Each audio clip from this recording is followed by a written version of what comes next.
Committee से होके interview देकर अंदर गए, फिर अचानक विश्वविद्यालय को पता लगा कि आप एलिजिबिलिटी फुलफिल नहीं करते हैं, तो मजाक तो नहीं हो रहा सर ये? अरे ये सारे बाबूगिरी का खेल है कि ये सारा प्रॉब्लम जो है ना कि जो एडवर्टाइजमेंट है और ये जो आपकी एप्लीकेशन फॉर्म है, इनमें जो एम्बिग्विटी है या भ्रम है, इसी की वजह से इतना प्रॉब्लम हुई है। क्योंकि इसमें कोई प्रॉपर क्लैरिटी नहीं है कि एग्जैक्टली क्या होना चाहिए। और मुझे इस पीरियड में समझ में आया कि एक जो मेरे कंटेस्टेंट थे, मेरे साथ थे, वो मेरी वेरिफिकेशन क्यों कर रहे हैं? उनको तो करना नहीं, किसी दूसरे से करना चाहिए। दूसरी चीज है कि आप मुझे ये चीज ऐसे शो कॉज ना दे के भी पूछ सकते थे, क्योंकि ये बेसिकली आर्गुमेंटेटिव है, कोई फैक्ट तो नहीं है, मेरा कोई मार्कशीट तो गलत नहीं है, या कोई मेरे सर्टिफिकेट दिया था वो गलत नहीं है। आपने इसमें क्या कि बहुत सारा आर्गुमेंट लिखा हुआ है, जो आर्गुमेंट वाला चीज़ है वो आप मेरे से डिस्कस कर सकते थे या कोई ओएम दे सकते थे। लेकिन ऐसा करके ऑफिस से रिफ्रेन करके इसमें कि अब कोई फ़ायदा नहीं है, कोई ज़रूरत भी नहीं थी ऑफिस से रिफ्रेन करने की। भी एक ये एडमिनिस्ट्रेटिव ऑफिसर हूँ, मैं सोच समझ के जो भी जवाब देना है करूँगा। एंड मैं कोई गलत चीज़ नहीं दिया है, कोई गलत इन्फॉर्मेशन नहीं दिया है, इसके लिए मैं अभी भी उसमें बहुत ये है। अभी देखिए, हम तो अभी तक इसको इंटरनल मैटर समझते हैं, चाहे वो इसको प्रेस विज्ञप्ति दे, बाहर कहे, कुछ भी कहे। हुआ कि जो सगुरा और जो संत सगुरा और जो उपाध्याय थे, बिकॉज ये मेरे कंटेंट किया था, हो सकता है कि शुरू से उनको मेरे से नाराज़गी थी, इसी वजह से जो है कि इन्होंने मुझे सपोर्ट नहीं किया काम करने में। फिर भी इनके संपर्क के बिना भी मैंने बहुत काम किया। मैंने सोगुरा जी का एक केस में एक जांच के लिए मैंने वो भेजा था कि भाई देखो ऐसे आया हुआ है, इसके ऊपर क्या किया जाए। लेकिन 3-4 महीने हो गए, फाइल मेरे पास वापस नहीं आया। किस ऑफिस में फाइल? वो तो मैंने वीसी मैडम को सपोर्ट किया दे दिया था, लेकिन वहाँ से अभी तक वापस नहीं आया। देखो, इज्जत की सवाल है। मैं नौकरी, देखिए मैंने इंटरव्यू में भी कहा था कि मुझे नौकरी से और पैसे में ज़्यादा इंटरेस्ट नहीं है, बट मैं लोगों की सेवा करना, कुछ काम करके अपनी एकेडमिक्स एरिया में कुछ काम करना चाहता हूँ, उसमें अपनी खुशी करना चाहता हूँ। इसीलिए मैंने यहाँ आया था। यहाँ मुझे लोगों की प्यार बहुत मिला है, लोगों की, इसीलिए मैं यहाँ काम करना चाहता था। लेकिन क्या है कि मैं यहाँ से बेइज्जती लेके नहीं जाऊँगा, फाइट करूँगा।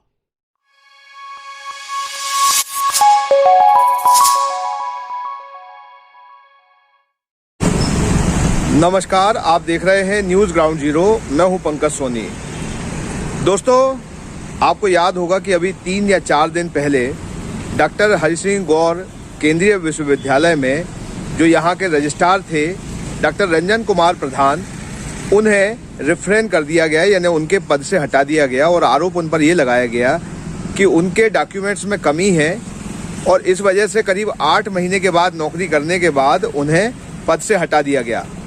आज हमने डॉक्टर रंजन कुमार प्रधान से बात की तो उन्होंने कई चौंकाने वाले खुलासे किए और अपने इस मुद्दे को, जो कि विश्वविद्यालय के अंदर का मामला था, मीडिया में जाने को और पब्लिक होने को काफ़ी खेदजनक बताया और कहा कि ये सब चीज़ें अंदर ही हमसे पूछ के की जा सकती थी, क्योंकि अब तो मामला interview scrutiny committee, selection committee से आगे बढ़ गया था और मैं जॉब में भी था।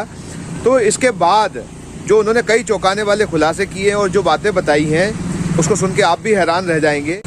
आइए सुनते हैं उन्होंने क्या कहा न्यूज़ ग्राउंड जीरो से और क्या चौंकाने वाले खुलासे किए हैं। सर, ये जो विश्वविद्यालय ने आपको रिफ्रेन कर दिया है, तो आपको क्या लगता है कि 8-9 महीने काम करने के बाद आपको रिफ्रेन कर रहे हैं, और वो भी इतनी बड़ी पोस्ट पे इस तरीके का अचानक से निर्णय लेना? आप चूंकि स्क्रूटनी कमेटी, सिलेक्शन कमेटी से होके इंटरव्यू देकर अंदर गए, फिर अचानक विश्वविद्यालय को पता लगा कि आप एलिजिबिलिटी फुलफिल नहीं करते हैं, तो मजाक तो नहीं हो रहा सर ये? अरे ये सारे बाबूगिरी का खेल है। इसमें क्या होता है कि 1.5-2 साल पहले मैंने अप्लाई किया था। उस टाइम पे जो विज्ञापन और फॉर्म में जो अवेलेबल ऑप्शंस थे, उसको देख के हम लोगों ने एप्लीकेशन भरा था। अभी जब मुझे उन्होंने 13 तारीख को उन्होंने एक पत्र पकड़ा दिया, शोकॉज नोटिस दे दिया, साथ में एक ऑर्डर दे दिया कि आप रिफ्रेन रहिए, ऑफिस मत आइए, तो मैं भी थोड़ा कन्फ्यूजन हो गया कि एक्चुअली हुआ क्या है। फिर मैंने क्या कि सारा चीज़ देखने के बाद, फिर पुरानी चीज़ को सारा याद करने के बाद मुझे समझ में आया कि ये सारा प्रॉब्लम जो है ना कि जो एडवर्टाइजमेंट है और ये जो आपकी एप्लीकेशन फॉर्म है, इनमें जो एम्बिग्विटी है या भ्रम है, इसी की वजह से इतना प्रॉब्लम हुई है।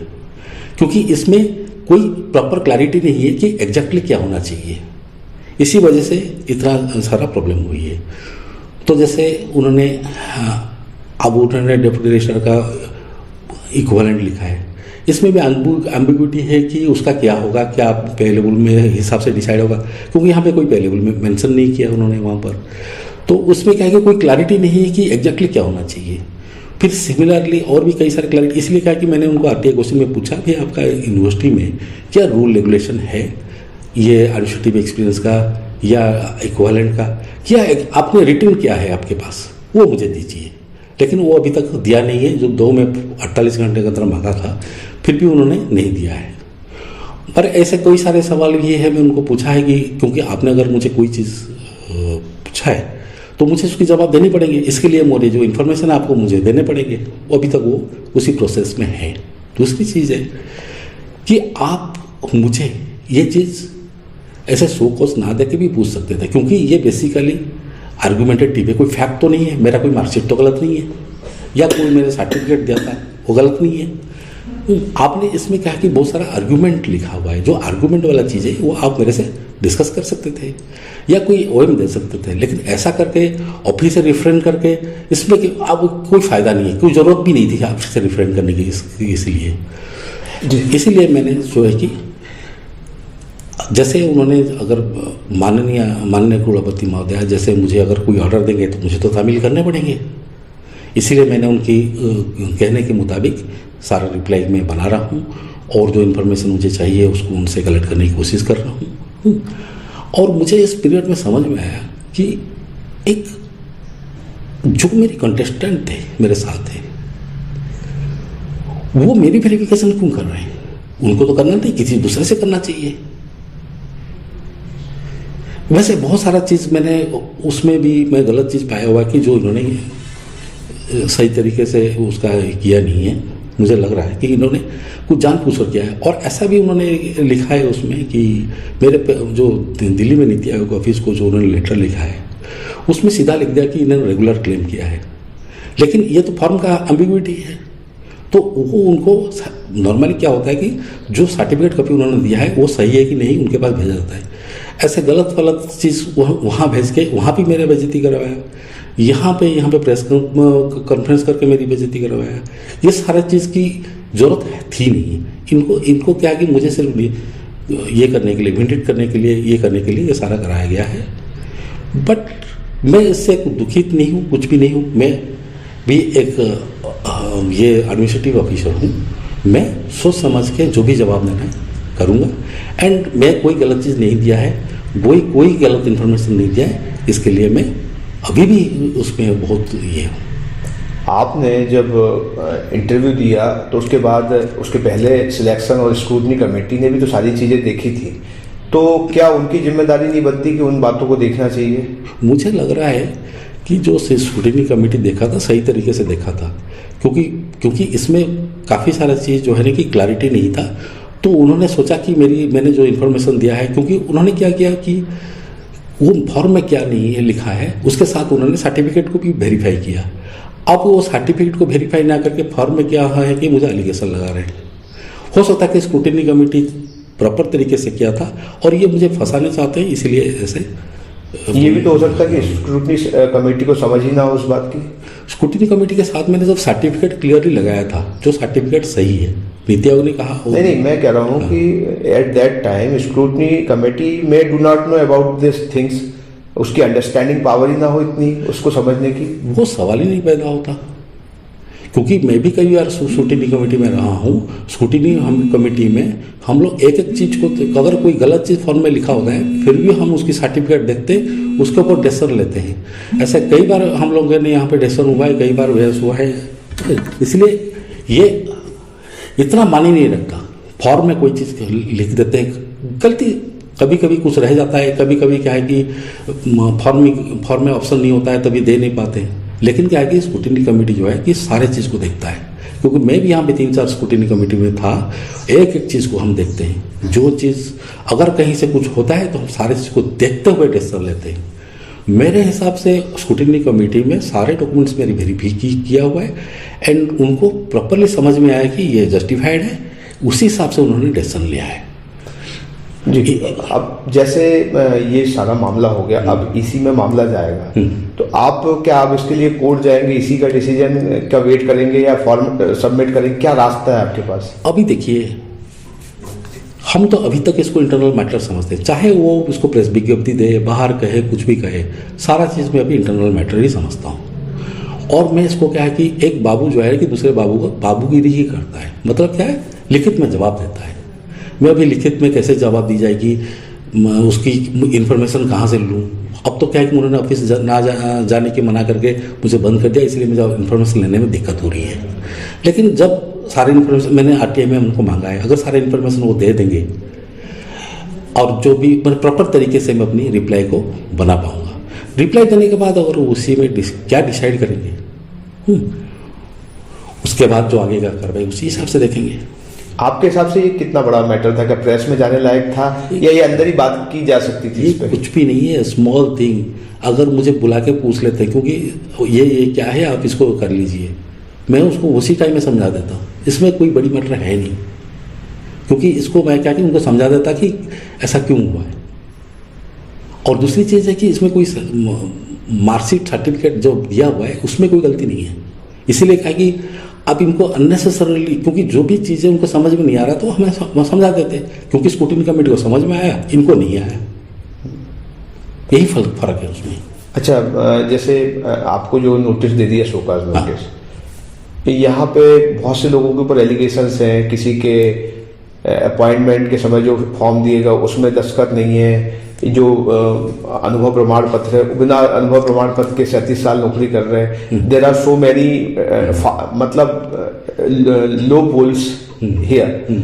तो आप क्या लगते हैं, जैसे सहगुरा का मामला है या और भी है, सीबीआई की जांचें हो रही हैं, इनमें ये प्रक्रिया इतनी तेजी से काम क्यों नहीं करती जितनी आपकी उसमें कर रही है? और इन लोगों को कितने शोकाज नोटिस दिए गए इस सब के बाद? देखिए, जब से आया हूँ मैं सिर्फ यूनिवर्सिटी का हित के लिए सोचा है। यूनिवर्सिटी में जितनी एम्प्लॉइज़ के उसके बारे में बहुत सोचा है। मेरा आने के बाद फाइल मूवमेंट वगैरह बहुत फास्ट कर दिया है। जो सालों से 10-15 साल से पेंडिंग पड़ा था प्रमोशंस, वो 70 लोगों का प्रमोशन करवा दिया था।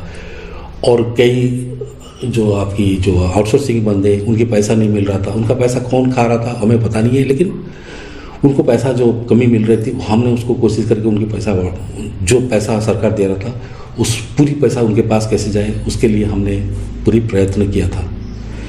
ऐसे बहुत सारे पॉजिटिव काम हमने यहाँ से स्टार्ट किया था। लेकिन हमारी जो है कि मेन प्रॉब्लम क्या हुआ कि जो सगुरा और जो संतोष सगुरा और जो उपाध्याय थे, बिकॉज ये मेरे कंटेंट किया था, हो सकता है कि शुरू से उनको मेरे से नाराज़गी थी, इसी वजह से जो है कि इन्होंने मुझे सपोर्ट नहीं किया काम करने में। फिर भी इनके सपोर्ट के बिना भी मैंने बहुत काम कर लिया है। एंड ये इनके बारे में मैं ये तो संतोष सगुरा और उपाध्याय ऐसे बहुत लोगों के बारे में बहुत सारा कंप्लेन है। इवन मंत्री जी की, एमपीज की कंप्लेन आती है, हमने सारा देखा है, बहुत चीज़ को गलत पाया हुआ है और इसको सही करने की कोशिश किया। लेकिन यहाँ की यूनिवर्सिटी में इस चीज़ को सही करने के लिए किसी का कोई इंटरेस्ट नहीं है।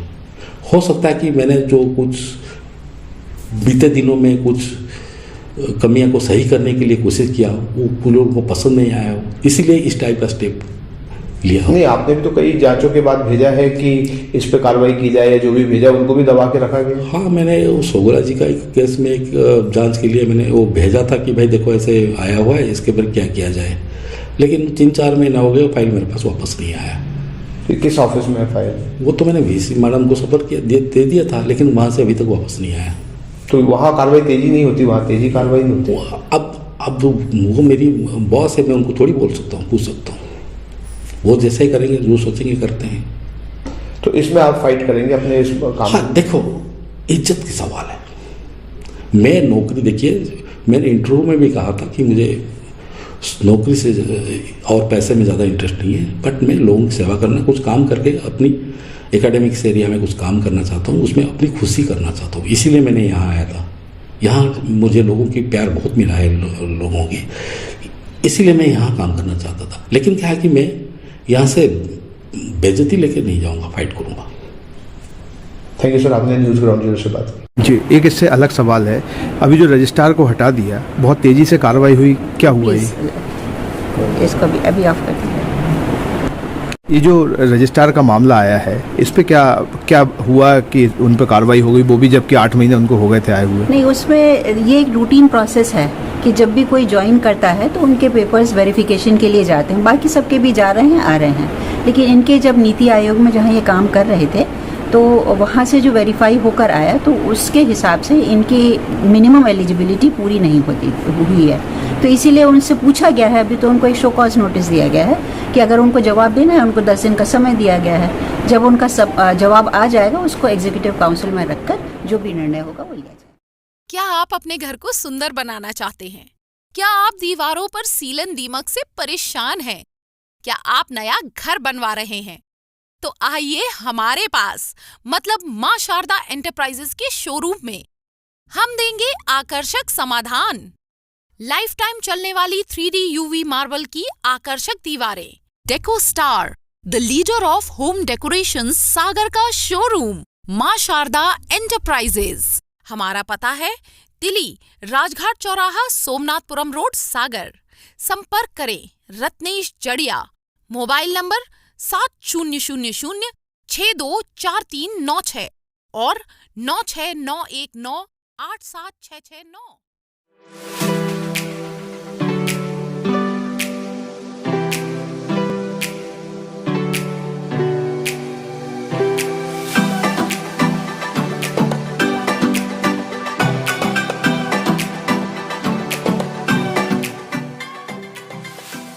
क्यों भाई, क्या हुआ?